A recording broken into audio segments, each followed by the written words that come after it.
Biology access channel में आपका स्वागत है। मैं हूं एसके सिंह और पिछले क्लास में हम लोग अब तक 5 लेक्चर को देख चुके हैं, जिसमें 3 लेक्चर टॉपिक से जुड़े हुए हैं, जिसमें क्लासिफिकेशंस को देखे हैं, मोनेरा को देखे हैं और आज का जो टॉपिक है बीसीईसी के लिए उसमें हम लोगों ने को देखना है प्रोटिस्टा जो है एक, और दूसरा फंगी को देखेंगे। तो इस तरह से हम लोग का 3 ग्रुप समाप्त हो जाएगा। तो आज का जो टॉपिक है, जिस टॉपिक पे हम लोग बात करेंगे, सबसे पहले प्रोटिस्टा पे बात करते हैं। प्रोटिस्टा क्या है, कहाँ रहता है, क्या उसके बेनिफिट्स है, क्या उसके हार्म है, इतना चीज़ कम से कम देख लेना है, जिससे इम्पोर्टेंट प्रश्न जो है रहते हैं।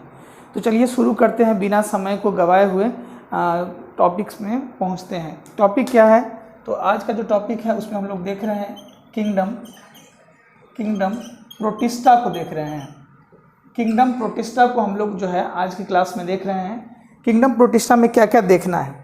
सबसे पहला जो होता है ये शुरुआती दौर का, ठीक है, ये शुरुआती दौर का कह सकते हैं, या इसको प्राइमरी यूकैरियोटिक कह सकते हैं। ये शुरुआती दौर का यूकैरियोट्स होता है, मतलब ये शुरू के दौर में यूकैरियोटिक जब आते थे तो उस दौर का, क्योंकि इससे पहले जो मोनेरा था वो प्रोकैरियोटिक, मात्र एक मोनेरा जो है वो प्रोकैरियोटिक में आता है। इसके बाद जो है प्रोटिस्टा सबसे पहली बार यूकैरियोटिक बन रहा था, तो इसलिए इसको हम लोग शुरुआती दौर का प्रोकैरियोट्स कहते हैं। मतलब इसमें सब कुछ अभी वेल डेवलप्ड नहीं हुए थे, प्रोकैरियोटिक से जस्ट परिवर्तित हो ही रहा था, तो इसलिए हम लोग शुरुआती दौर के यूकैरियोट्स इसको हम लोग कहते हैं। इसके अंदर क्या क्या चीज़ होता है, तो इसके अंदर न्यूक्लियस होता है और मेम्ब्रेन पाए जाते हैं। न्यूक्लियस और मेम्ब्रेन दोनों इसके अंदर मौजूद होते हैं। तो न्यूक्लियस और मेम्ब्रेन की उपस्थिति के कारण इसको हम लोग जो है हम लोग इसको प्रोटिस्ट के नाम से जानते हैं। प्रोटिस्ट के नाम से जानते हैं, मतलब यह जो होगा मेम्ब्रेन बाउंड स्ट्रक्चर होगा और साथ ही साथ इसके अंदर न्यूक्लियस मौजूद होंगे, इसलिए इसको हम लोग प्रोटिस्ट भी कहते हैं। तो प्रोटिस्टा को एक और नाम प्रोटिस्ट से भी हम लोग जानते हैं। 2 बातें पे हम लोग चर्चा किए। पहला है कि ये प्राइमरी यूकैरियोटिक है, दूसरा है कि न्यूक्लियस और मेम्ब्रेन इसमें पाए जाते हैं, जिसकी वजह से इसको हम लोग प्रोटिस्ट के नाम से जानते हैं। इसके जो अधिकांश ग्रुप होगा वह मैक्सिमम जो होगा यूनिसेलुलर होंगे। मतलब प्रोटिस्ट में सबसे अधिक आबादी की अगर बात करेंगे तो मैक्सिमम जो होगा यूनिसेलुलर होगा, और मल्टी सेलुलर की बात करेंगे तो मल्टी सेलुलर में इसकी आबादी बहुत कम होगी। मतलब मिनिमम की अगर बात करेंगे तो मिनिमम जो होगा वह मल्टी सेलुलर होगा और मैक्सिमम जो होगा जो है वो यूनिसेलुलर के फॉर्म में आएंगे। ये मुख्य रूप से रहेगा क्या, तो इसको हम अगर प्राप्त करना चाहते हैं तो ये आपको पानी में देखने को मिल जाएगा, मुख्य रूप से पानी में देखने को मिलता है। इसके अलावा यह मॉइस्चर वाला जो ज़मीन होता है, मॉइस्चर वाला जहाँ नमी पाया जाता है, जिस मिट्टी में, जिस सॉइल में नमी की मात्रा होती है, जिस लैंड में जब नमी की मात्रा होती है, वहाँ पे इसकी उपस्थिति हो सकता है। साथ ही साथ यह एनिमल्स और प्लांट बॉडी पर भी मौजूद होता है। तो ये तो हो गया कि प्रोटिस्टा के बारे में हम लोग, प्रोटिस्टा जो क्लासिफिकेशन में दूसरे नंबर पे हम लोग पढ़ रहे हैं, इससे पहले मोनेरा को पढ़ चुके हैं। मोनेरा के बाद जो है प्रोटिस्टा को पढ़ रहे हैं। इसमें यह मुख्य रूप से मॉइस्चर वाला एरिया में रहेगा, जहाँ नमी वाला मिट्टी रहेगी वहाँ पर मौजूद होगा। यह एनिमल्स से बिलोंग, एनिमल और प्लांट दोनों के बॉडी सरफेस पर यह पाया जा सकता है। तो ये चीज़ें इसको जो है बेहतर बना सकता है, ठीक है। अब क्लासिफिकेशन की बात करेंगे। अगर हम इसको क्लासिफिकेशन की बात करते हैं, हम प्रोटिस्टा का क्लासिफिकेशन करते हैं, तो प्रोटिस्टा को मुख्य रूप से 3 भागों में हम लोग क्लासीफाई करके पढ़ते हैं। सबसे पहला जो प्रोटिस्टा होता है जिसको हम लोग एनिमल लाइक प्रोटिस्ट कहते हैं, एनिमल लाइक प्रोटिस्ट। दूसरा जो होता है जिसको हम लोग प्लांट लाइक प्रोटिस्ट के नाम से जानते हैं, और एनिमल लाइक प्रोटिस्ट हो गया, दूसरा प्लांट लाइक प्रोटिस्ट हो गया, और तीसरा जो होता है जिसको हम लोग कहते हैं फंगी लाइक प्रोटिस्ट। तो इस तरह से 3 प्रोटिस्ट देखने को मिलते हैं, एनिमल लाइक प्रोटिस्ट, दूसरा प्लांट लाइक प्रोटिस्ट, और तीसरा जो होता है जिसको हम लोग फंगी लाइक प्रोटिस्ट के नाम से जानते हैं। इसमें जो ऑर्गेनिम्स की बात करेंगे तो इसमें आपको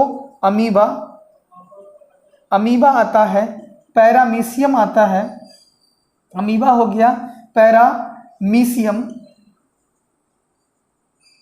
पैरामीशियम इसमें आते हैं, तो ये एनिमल लाइक प्रोटिस्ट में आते हैं। जबकि प्लांट लाइक प्रोटिस्ट की बात करेंगे तो प्लांट लाइक प्रोटिस्ट में मुख्य रूप से ब्लू ग्रीन अलगी, ब्लू ग्रीन अलगी, या इसमें एक और जीव आते हैं यूग्लिना, इसमें यूग्लिना भी मौजूद होते हैं। तो ये दो ऑर्गेनिज्म हैं जो प्लांट लाइक प्रोटिस्ट के अंतर्गत आते हैं, एक हो गया ब्लू ग्रीन अलगी और दूसरा होगा यूग्लिना। जबकि फंगी लाइक प्रोटिस्ट की बात करेंगे तो इसमें वाटर मोल्ड्स, स्लाइडेन मोल्ड्स ये सब आते हैं। वाटर मोल्ड्स, स्लाइडेन मोल्ड्स, ये इसके बेस्ट एग्जाम्पल आप याद रख सकते हैं कि एनिमल लाइक प्रोटिस्ट क्या है। अब कुछ बात कर लेते हैं कि एनिमल लाइक जो प्रोटिस्ट होंगे वह मुख्य रूप से जल में या जहाँ पर नमी वाला एरिया होगा वहाँ पर देखने को मिलेंगे। इसमें कुछ ऐसे भी जीव देखने को मिलेंगे जो फोटोसिंथेसिस कर सकते हैं। जबकि इसमें जो प्लांट लाइक प्रोटिस्ट की बात करेंगे तो इसमें क्या होगा, क्लोरोफिल मौजूद होगा। तो क्लोरोफिल मौजूद होगा तो इसमें जो भी होंगे उसके अंदर फोटोसिंथेटिक कैपेसिटी होगी, मतलब प्रकाश संश्लेषण करने की क्षमता इसके अंदर मौजूद होगा। जबकि फंगी लाइक की बात करेंगे तो यह मृत होता है, या मृत कह सकते हैं, मरे हुए सड़े गले हुए चीज़ों पर रहता है, या इसको अवशिष्ट कह सकते हैं। तो इसको हम लोग फंगी लाइक प्रोटिस्ट कहते हैं। इसमें वाटर मोल्ड्स आ सकता है, स्लाइडन मोल्ड्स आ सकता है। मुख्य रूप से इनका काम अपघटन करके अपने पोषण को या भोजन को प्राप्त करना इसका मेन पर्पस होता है। ठीक है, तो इन सारी बातों को हम लोग देखते हैं। अब इसमें कुछ स्ट्रक्चर्स को हम लोग देखेंगे, इसमें क्या क्या स्ट्रक्चर्स है। सबसे पहला चीज हम लोग देखते हैं, सबसे पहला चीज जो हम लोग इसमें देखते हैं उसमें देखते हैं सेल स्ट्रक्चर। प्रोटिस्ट का सबसे पहला जो गुण देखते हैं सेल स्ट्रक्चर की बात करेंगे तो इसमें क्या होगा, मेम्ब्रेन पाया जाएगा। मेम्ब्रेन फाउंड, मतलब ये इसके जो प्रोटिस्टा के बारे में बात करेंगे तो इसमें सेल मेम्ब्रेन जो है मुख्य रूप से पाया जाता है। तो सबसे पहला गुण इसको ये करता है। ठीक है, इसके अलावा जो इसका मेम्ब्रेन होता है, या कह सकते हैं कि सेल वॉल जो होता है, इसका जो सेल वॉल होता है is made up of protein. ठीक है, या प्रोटीन का बना हुआ होता है इसका सेल वॉल, प्रोटीन हो गया या सिलिका का बना हुआ होता है। ठीक है, तो सिलिका का बना होता है तो ये सेल स्ट्रक्चर को बेहतर बनाने का काम करता है। वहीं दूसरा बात करेंगे तो दूसरा जो होता है इसको हम लोग प्लांट लाइक प्रोटिस्ट कहते हैं। प्लांट लाइक प्रोटिस्ट हो गया, मतलब सेल स्ट्रक्चर के बारे में हो गया कि सेल स्ट्रक्चर जो होगा उसमें मेम्ब्रेन पाया जाएगा। ठीक है, मतलब प्रोटिस्टा का हम सेल स्ट्रक्चर की बात करेंगे तो उसमें मेम्ब्रेन मिलता है। सेल वॉल जो होगा वह प्रोटीन और सिलिका का बना हुआ होगा। दूसरा देखते हैं सेल ऑर्गेनल्स। सेल ऑर्गेनल्स मतलब हो गया कोशिकांग।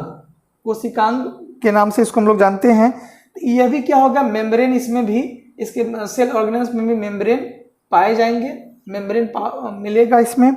इसके अलावा क्या होगा, इसमें जो राइबोसोम होगा वह ATS टाइप का राइबोसोम देखने को मिलता है। इसके अंदर राइबोसोम जो होगा वह ATS टाइप का, दो तरह के राइबोसोम होता है, एक 70S और एक ATS।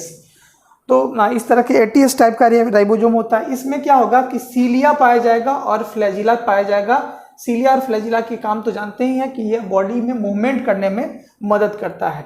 तो ये तीन बातों को हम लोग बात करते हैं। इसके अलावा इसके अंदर क्लोरोप्लास्ट पाया जाएगा। क्लोरोप्लास्ट पाया जाएगा। क्लोरोप्लास्ट कहें या इसी को हिंदी में कहें तो हरित लवक के नाम से जानते हैं। इसकी उपस्थिति के कारण इसका जो बेस्ट एग्जाम्पल है वो आता है डाइनोफ्लैजिलेट। डाइनोफ्लैजिलेट इसके अंतर्गत आते हैं। जबकि अगर रिप्रोडक्शन की बात करें, चौथा पॉइंट में अगर हम बात करें कि प्रोटिस्टा कैसे रिप्रोडक्शन करता है, तो रिप्रोडक्शन की जब भी बात करेंगे तो यह सेक्सुअल तरीके से भी और एसेक्सुअल तरीके से भी, दोनों तरीके से रिप्रोडक्शन कर सकते हैं। जैसे अमीबा की बात करेंगे तो अमीबा इसी का है, तो एसेक्सुअल तरीके से होता है। इसके अलावा कुछ और भी जीव्स हैं जो सेक्सुअल तरीके से रिप्रोड्यूस कर सकते हैं। ठीक है, तो ये सारी बातें जो है, अगर पांचवा जो बात करें वो न्यूट्रिएशन की बात करें कि पोषण की बात करें तो ये पोषण कैसे कर सकता है, तो पोषण में यह ऑटोट्रॉप्स भी है। ऑटोट्रॉप्स का मतलब हो गया स्वपोषण, अपना भोजन खुद बना सकता है। और दूसरा होता है हेट्रोट्रॉपिक होता है, तो मतलब ये स्वपोषण भी कर सकता है, स्वपोषी भी है और साथ ही साथ परपोषी है। स्वपोषी अब कब मानेंगे, तो स्वपोषी जब तब मानेंगे जब अपना भोजन खुद बना देगा, जैसे यूग्लिना के फॉर्म में रहेगा। परपोषी कब मानेंगे, जब दूसरे पे डिपेंडेंट रहेगा, जैसे अमीबा, पैरामीशियम या स्लाइम मोल्ड्स जो को देखे हैं। तो ये सारी चीजें जो है प्रोटिस्टा के बारे में हम लोगों को जानना था। अब आगे हम लोग देखते हैं प्रोटिस्टा के बाद दूसरा जो है जिसको हम लोग देखते हैं, तो प्रोटिस्टा के बाद दूसरा जो है जिसको हम लोग बोलते हैं फंगी। तो बात कर लेते हैं फंगी पे।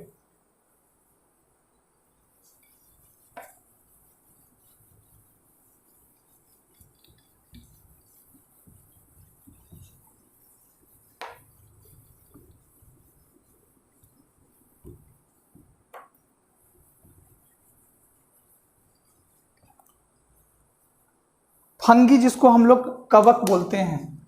तो तीसरा किंगडम हम लोग देखने जा रहे हैं जिसका नाम है किंगडम फंगी। इसको हम लोग कवक जगत के नाम से भी जानते हैं। इसमें हम लोग कई चीज़ों को देखेंगे क्या क्या इसमें है। सबसे पहला चीज है कि यह यूकैरियोटिक होता है। यूकैरियोटिक होता है। पहला गुण जो है, पहला जो था वो मोनेरा, वो प्रोकैरियोटिक था। इसके बाद जो है दूसरा जो है प्रोटिस्टा था, वो भी क्या था, वो भी आपको डेवलप कर रहा यूकैरियोटिक था, और ये उससे कहीं बेहतर यूकैरियोटिक होगा। इसका जो कह सकते हैं, इसका जो कोशिका होता है या इसका जो वाल होता है वह बना हुआ होता है दो सब्सटेंस का। एक होता है काइटिन और दूसरा होता है सेल्यूलोज। ये दो सब्सटेंस ऐसे हैं जिससे इसका वाल का निर्माण होता है या इसके वाल के निर्माण करने में मदद करता है। तो ये दो बातें हो गया कि इसका वाल किसका बना होता है, तो काइटिन और सेल्यूलोज का बना होता है। और जबकि दूसरा बात करेंगे कि यह यूकैरियोटिक होता है। इसमें आता कौन है, तो इसमें आता है ईस्ट आता है। ईस्ट को हम लोग ईस्ट ही कहते हैं। मोल्ड्स बोलते हैं, मोल्ड्स आपको पता ही होगा। मोल्ड्स जिसको हम लोग, जिसके अंतर्गत मशरूम आता है, तो मशरूम हो गया, ठीक है। मशरूम जो है, मशरूम जिसको गोबर छत्ता कहते हैं, लेकिन वो नहीं है, इसको भोजन के रूप में भी प्रयोग किया जाता है। इसमें ये कैसा होते हैं, तो यह यूनिसेलुलर भी हो सकते हैं, मतलब एक कोशिका भी हो सकते हैं, और साथ ही साथ यह मल्टी सेलुलर भी हो सकते हैं। तो कवक दोनों रूपों में पाया जा सकता है, ठीक है। कवक का शरीर, संपूर्ण शरीर जो होता है, यह अलग अलग चीज में बटा होता है। जैसे स्टीम में बटा हो सकता है, ठीक है। स्टीम के अलावा जो है तना में बटा हो सकता है, मतलब स्टीम तो तना हो ही गया, स्टीम में बटा हो सकता है, रूट में बटा हो सकता है, ठीक है। पत्ता के रूप में, लीफ में बटा हो सकता है। तो इतने रूप में बटा होता है। अगर यह सारे चीज अगर यूनिसेलुलर के रूप में होगा तो इसको हम लोग थैलस नाम से जानते हैं। लेकिन यह अगर यूनिसेलुलर में होगा तो इसको हम लोग थैलस के नाम से जानेंगे, और यही चीज अगर मल्टी सेलुलर में होगा तो उसको हाइफे के नाम से जानेंगे, हाइफे के नाम से जानेंगे। तो ये दो चीज आपको समझना चाहिए कि स्टीम, रूट और लीफ के रूप में बटा होगा यूनिसेलुलर में, इसको थैलस बोलेंगे, और यह अगर इस रूप में होगा तो इसको हम लोग मल्टी सेलुलर या हाइफे के नाम से जानते हैं। यह अपघटन में, मतलब डीकम्पोजिशन में मदद करता है। डीकम्पोजिशन में इसका मेन काम होता है कि डीकम्पोजिशन या किसी चीज को अपघटन करने में इसका बहुत बड़ा रोल कवक का माना जाता है। हम बात करेंगे कि यह पोषण कैसे करता है, मतलब इसका न्यूट्रिएशन कैसे होता है, यह अपना भोजन कैसे करता है। तो न्यूट्रिएशन की बात करेंगे तो इसके पास क्लोरोप्लास्ट नहीं होता है, नो फोटोसिंथेसिस। फोटोसिंथेसिस इसमें नहीं हो सकता है, क्योंकि इसके पास जो फोटोसिंथेसिस करने वाला चीज होता है वो ही नहीं पाया जाता है, तो कैसे फोटोसिंथेसिस करेगा। इसलिए हम कह सकते हैं कि it is heterotrophic, it is heterotrophic nutrition. तो इसका जो न्यूट्रिएशन होता है मुख्य रूप से हेट्रोट्रॉपिक होता है। तो ये चीजें आपको समझने की जरूरत है। इसके बाद है कि पोषण का आधार क्या है, मतलब ये पोषण जो करता है, पोषण किस रूप में करता है, या पोषण का इसका जो आधार है, रिक्वायरमेंट क्या है, ठीक है। तो इसमें जो है, इसमें तीन तरह से पोषण का आधार इसको बनाया गया है। पहला होता है, पहला जो है जिसको हम लोग बोलते हैं सिम्बायोटिक फंगी बोलेंगे। तो सिम्बायोटिक फंगी कौन होता है, जिसको हम लोग सहजीवी कहते हैं। सहजीवी मतलब साथ रह के जीने वाला, जिसको हम लोग सहजीवी के नाम से जानते हैं। इसमें दो गो जीव आता है, एक आता है लाइकेन और दूसरा होता है जिसको बोलते हैं माइकोराइजा। राइजा के नाम से जानते हैं। तो एक हो गया सिम्बायोटिक में। वहीं दूसरा बात करेंगे तो दूसरा जो इसका ये पोषण का माध्यम होता है वो परजीवी होता है, पैरासाइटिक इसको कहते हैं। पैरासाइटिक का मतलब क्या हो गया कि जब कोई ऑर्गेनिज्म दूसरे बॉडी पर डिपेंडेंट रह के, निर्भर रह के अपना भोजन प्राप्त करता है। जैसे जिस बॉडी पर निर्भर रहता है वह बॉडी होस्ट बॉडी कहलाता है, और जो निर्भर रहता है उसको हम लोग पैरासाइटिक बोलते हैं। तो पैरासाइट एक फंगी ऐसे भी होते हैं जो पैरासाइटिक नेचर के होते हैं, मतलब दूसरे पर निर्भर रहने वाले होते हैं। मतलब दूसरे पर किस पे? तो दूसरे पर दो प्लांट पे निर्भर रहने वाले हो सकते हैं, एनिमल्स पे निर्भर रह सकते हैं। ये है कौन? ये पैरासाइटिक फंगी है कौन? तो पैरासाइटिक फंगी में कुछ जीव है जिसका नाम है एडोथिया, पैरासीटिया, एडोथिया हो गया, पैरासीटिया। इसके अलावा इसमें जो है कैंडिडा एस्परजिलस, कैंडिडा एस्परजिलस, ये कैंडिडा और एस्परजिलस खास करके ह्यूमन को प्रभावित करता है, ह्यूमन में बीमारी प्रोड्यूस करने का काम करता है। तो ये पैरासाइटिक फंगी है जो दूसरे बॉडी पर अपने भोजन के लिए निर्भर रहता है, भले दूसरे को नुकसान हो या फायदा हो उससे उसको कोई फर्क नहीं पड़ता है। कैंडिडा और एस्परजिलस याद रखने की जरूरत है कि ह्यूमन में डिजीज प्रोड्यूस करने का काम करता है। तीसरा होता है सेप्रोफाइटिक, तीसरा है सेप्रोफाइटिक फंगी। सेप्रोफाइटिक फंगी कौन होता है? तो सेप्रोफाइटिक फंगी जो होता है जो सड़े गले हुए चीज़ों पर रहता है, जिसमें म्यूकोर, राइजोपस, माइकोल, ठीक है, इसमें आने वाला जो है वह म्यूकोर है, राइजोपस है, म्यूकोर हो गया, राइजोपस हो गया। इसके अलावा तीसरा जो होता है मोर्सीलिया हो गया, मोर्सीलिया हो गया। तो ये तीन जो है वो सेप्रोफाइटिक होते हैं जो सड़े गले हुए चीज़ों पर रहते हैं, या इसको हम लोग मृतजीवी कहते हैं। इसको हम लोग पैरासाइटिक को मतलब हो गया कि परजीवी हो गया। तो इस तरह से तीन तरह के इसके मोड ऑफ न्यूट्रिशन देखने को मिलते हैं। अब बात करते हैं कि इसका इकोनॉमिक इम्पोर्टेंस क्या है, कि अगर इसका इकोनॉमिक इम्पोर्टेंस मतलब इस फंगी का हम क्या क्या फ़ायदा उठा सकते हैं या किस किस आर्थिक उद्देश्य से इसको हम कैसे उपयोग कर सकते हैं। तो इकोनॉमिक इम्पोर्टेंस की जब भी बात करेंगे तो इकोनॉमिक इम्पोर्टेंस में सबसे पहला चीज़ है कि यह डीकम्पोजिशन में मदद करता है। डीकम्पोजिशन का मतलब होगा किसी भी चीज़, सारे गले हुए चीज़ों को डिकम्पोज करने में, डिकम्पोजिशन ऑफ वेस्ट, कचरा को अपघटन करने में यह सबसे बड़ा इसका रोल होता है। दूसरा अगर बात करेंगे तो यूज इन फूड, इसका दूसरा प्रयोग जो है वो भोजन के रूप में किया जाता है। इसमें कुछ जीव है, जैसे एक जीव है जिसका नाम है मोर्सेला, एक जीव है जिसका नाम है अगेरिया, ठीक है, एग्रिकस है। तो ये जो है इसका फूड के रूप में यूज किया जाता है। जबकि तीसरा बात करेंगे तो इसका यूज है यूज इन इंडस्ट्रीज मतलब औद्योगिक स्तर पे इसका प्रयोग किया जाता है। जैसे अल्कोहल बनाने में, ठीक है, अल्कोहल बनाने में इसका प्रयोग किया जाता है। अल्कोहल में जो यूज किया जाता है उसका नाम क्या है? तो सैक्रोमाइसीज का प्रयोग करके ये जो फंगी है इसका प्रयोग करके अल्कोहल बनाया जाता है, शराब बनाया जाता है, सैक्रोमाइसीज। इसके अलावा क्या है? तो बेकरी जो होता है, बिस्किट का जो होता है, उस उद्योग में भी होता है, इसका प्रयोग किया जाता है। इसका नाम है साइट्रोमाइबिन का प्रयोग किया जाता है। इसके अलावा जो है पनीर उद्योग में इसका प्रयोग किया जाता है, इसका नाम है एस्परजिलस का प्रयोग किया जाता है। तो इस तरह से अलग अलग एस्परजिलस का प्रयोग किया जाता है। तो इस अलग अलग चीज़ें हैं जिसका यूज अलग अलग काम में होता है। नेक्स्ट है चौथा, अगर कहेंगे तो एंजाइम का निर्माण में, फॉर्मेशन ऑफ एंजाइम क्या होता है? फूड सब्सटेंस को पचाने के लिए जो होता है एंजाइम में होता है, जिसमें एंजाइम का नाम है एमाइलेज के फॉर्मेशन में प्रयोग किया जाता है। इसका नाम है एस्परजिलस ओराइजी, इसका प्रयोग किया जाता है। पांचवा बात करेंगे तो पांचवा हो गया सिंथेसिस ऑफ विटामिन में इसका प्रयोग किया जाता है। कौन कौन विटामिन? तो विटामिन डी के रूप में, विटामिन B2 में, विटामिन B12 में, इन सबों में प्रयोग किया जाता है।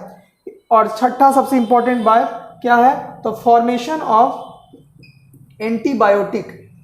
एंटीबायोटिक मतलब प्रतिजैवी के रूप में इसका प्रयोग किया जाता है। जैसे पेनिसिलिन के बनाने में इसका प्रयोग होता है, जैसे स्ट्रेप्टोमाइसिन को बनाने में, ये सब एंटीबायोटिक है जिसका प्रयोग जो है कवक इसके बाद है नियोमाइसिन है, इसके बाद जो है टेडीमाइसिन है। तो इन सबों में इसका प्रयोग जो है मुख्य रूप से किया जाता है। हार्म की बात करेंगे, नुकसान क्या करता है ये शरीर को, तो हार्म की बात जैसे ही बात करते हैं कि कवक से हार्म क्या होता है, तो यह रोग पैदा करता है प्लांट में। अगर हम प्लांट में बात कर ले कि प्लांट में कौन सा डिजीज करता है, तो एक डिजीज है जिसका नाम है वाइट रस्ट। वाइट रस्ट जो होता है वह सरसों में होता है। इसके बाद आलू में जो होता है अर्ली ब्लाइट डिजीज होता है, वो आलू में पैदा करता है। चना में भी यह बीमारी प्रोड्यूस करने का काम करता है, जिसको बोलते हैं विल्ट डिजीज। तो इस तरह के चीज़ों को यह प्रोड्यूस करने का काम करता है बीमारी के रूप में।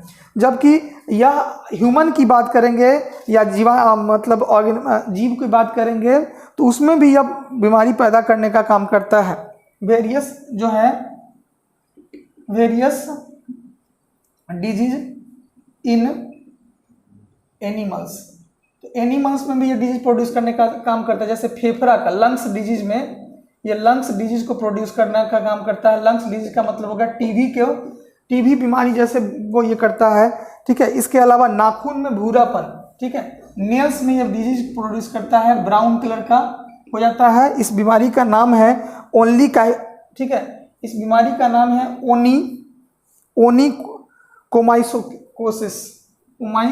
ओमाइसिसोसिस, ठीक है। इस बीमारी को पैदा करने का काम करता है। तो ये चीज़ हो गया।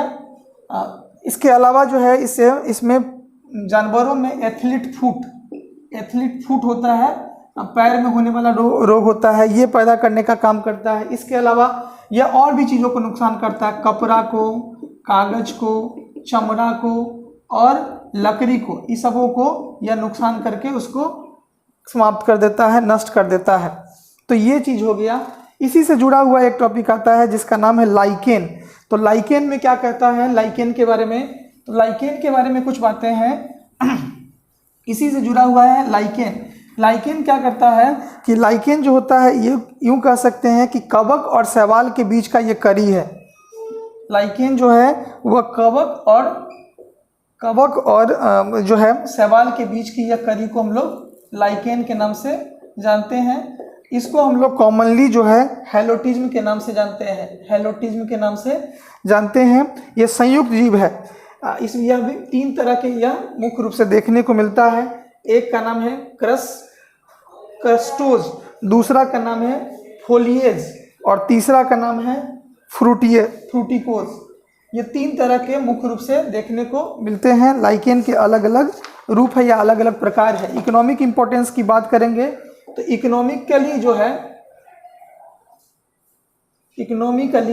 ये जो है ये फायदेमंद किसके है, तो सबसे पहले जहाँ भी प्रदूषण होगा, चाहे वो शहरी इलाका है, चाहे वो औद्योगिक इलाका है, वहाँ पर यह अपने आप नहीं उगेगा। मतलब यहाँ इसका पॉल्यूशन जिस एरिया में रहेगा वहाँ पे यह मुख्य रूप से उग नहीं सकता है। दूसरा है कि इसका प्रयोग जो होता है फूड के रूप में किया जाता है, भोजन के रूप में किया जाता है। इसके फूड और फोडर के रूप में, फूड और जानवरों को खिलाने में भी इसका प्रयोग जो है वो किया जाता है। इसके अलावा यह कहाँ मिलेगा, तो यह कुछ जीवों का भोजन भी है, जैसे घून हो गया जिसको हम लोग अंग्रेजी में माइट्स कहते हैं, ठीक है। झिल्लिया जिसको हम लोग कैटरपिलर कहते हैं। उसी तरह से दीमक जिसको अंग्रेजी में टर्माइट्स कहते हैं, ठीक है। इस सब का भोजन जो है वो लाइकेन ही है। लाइकेन को खा के ही अपना जीवन चलाते हैं। उसी तरह से एक लाइकेन का ही प्रजाति है जाइरोफोरा। यह मुख्य रूप से जापान में और चाइना में चीन के लोग जो है इसको भोजन के रूप में करते हैं। जबकि अपने भारत में सालन नाम का जो है प्रजाति जिसका करी भी कहते हैं, या दक्षिण भारत के लोग इसको भोजन के रूप में करते हैं, ठीक है। इसकी अलग अलग सोर्स है और अलग अलग चीज़ है। इससे कलर बनाया जाता है, फॉर्मेशन ऑफ